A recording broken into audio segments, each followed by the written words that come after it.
Few cool things come today. We've got the rear seat delete going in. If you've looked at the pictures of the car on the inside, you know it looks terrible because there's no back seat in the car. There's no rear seat delete in the car. I don't know what happened to it over the years, but it's gone. And then we're going to get started on this Moser 8.8, the UPR suspension, the Viking coilovers.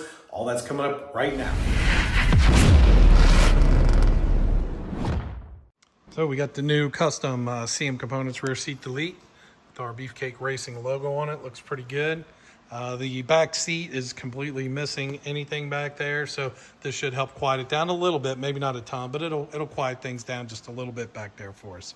And it's a little dark here, but what you can see, so you get these two posts. On the back of these two posts, there's a little clip, or on the back side of the holes. You'll have to either break or pull those clips out. We just broke them off because the back side is too small. And then you get a nut and washer that you're going to put on each side here, and then on both sides. And those are basically going to hook to these little push tabs to help keep this in place, which is going to be pretty nice.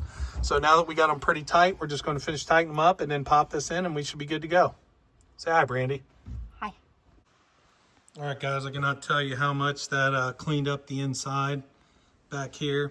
It looked really tacky with it just open, nothing in here. And I know we had a rear seat delete in here years ago.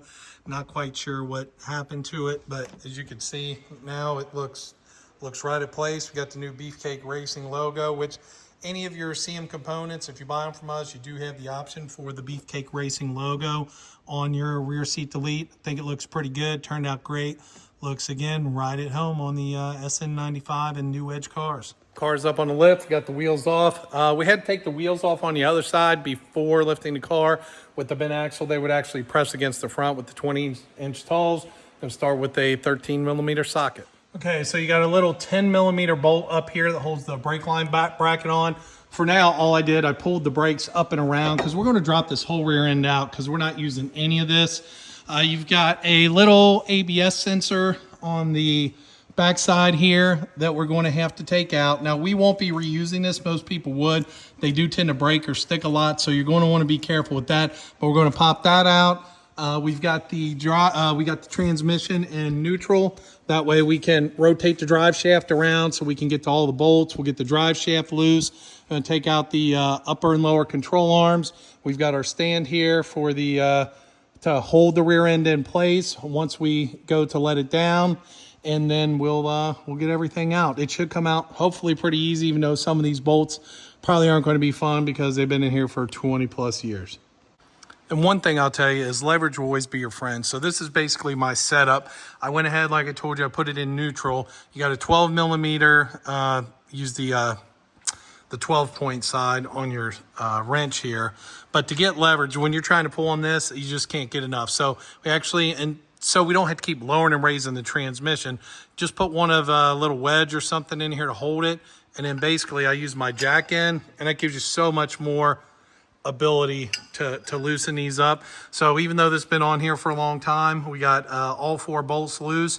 I figured that was going to be the most difficult thing. I could be wrong, but at least we're through these. Now I'm just going to use a ratchet wrench to get them the rest of the way off. And as you can see, we just pushed back a little bit. Drive shaft dropped right off, so we're in really good shape as far as that goes.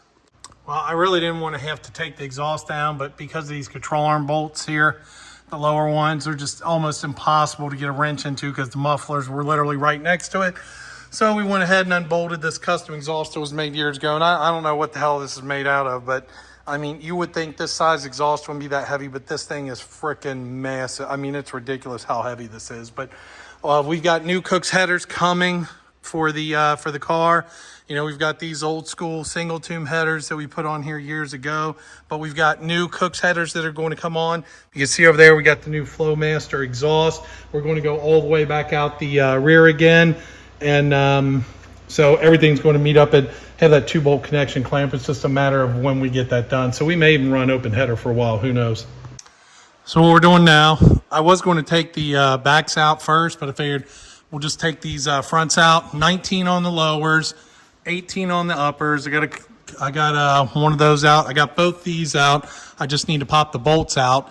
And that should be the last thing other than the shocks, which I haven't seen what size those are yet.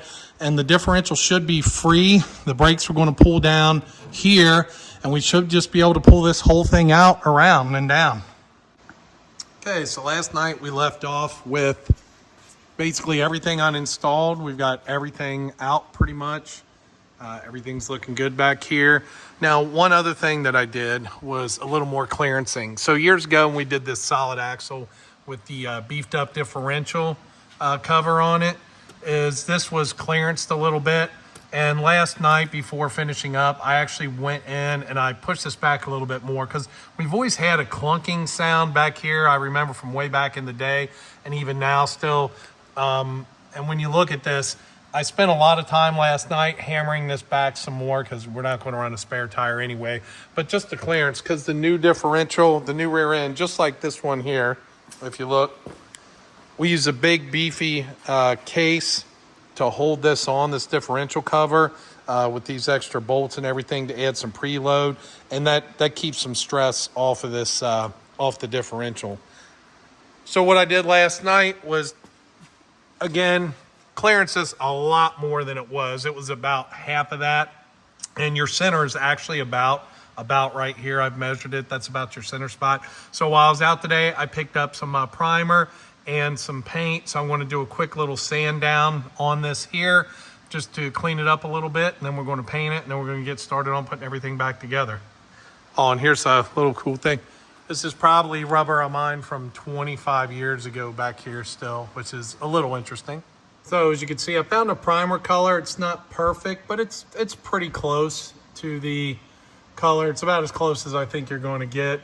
And then I actually got a color that I think is going to be more. So I'm going to let this dry for, an hour or so, and then we'll come back over it with the final paint on it, and then we'll get back to putting the rear end together.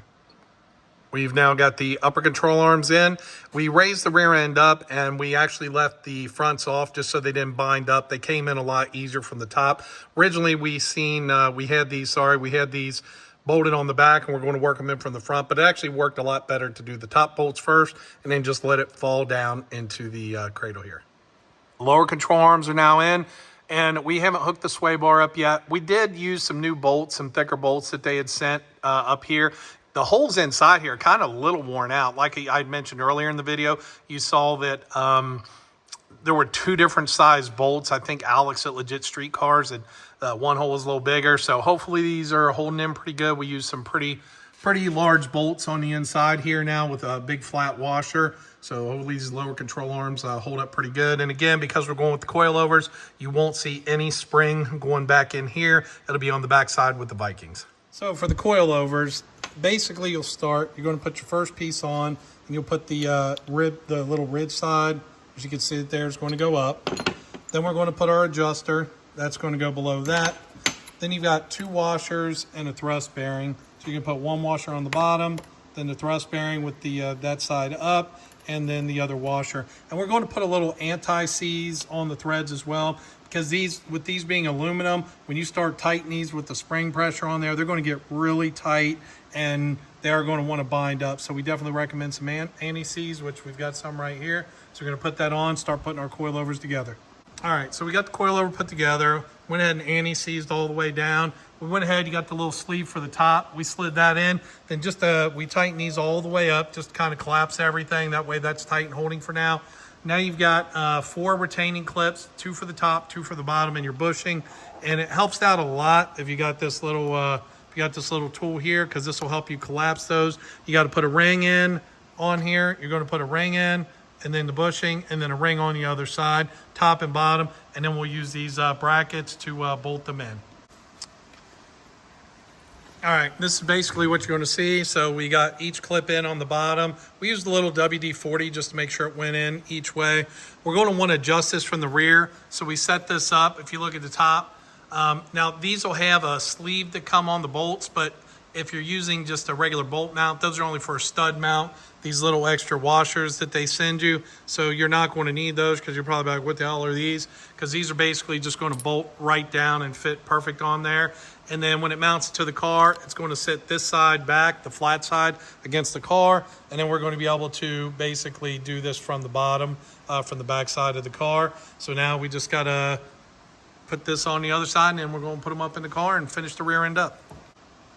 All right, And then once this will feed through the original hole up top, you got these two larger nuts and washers. That's what we're going to use on the top instead of those old bushings that were in there on those smaller top shocks. These are going to be a lot stronger. So we're going to go ahead and get those put in and then get the bottoms mounted, and we should be done with this rear end.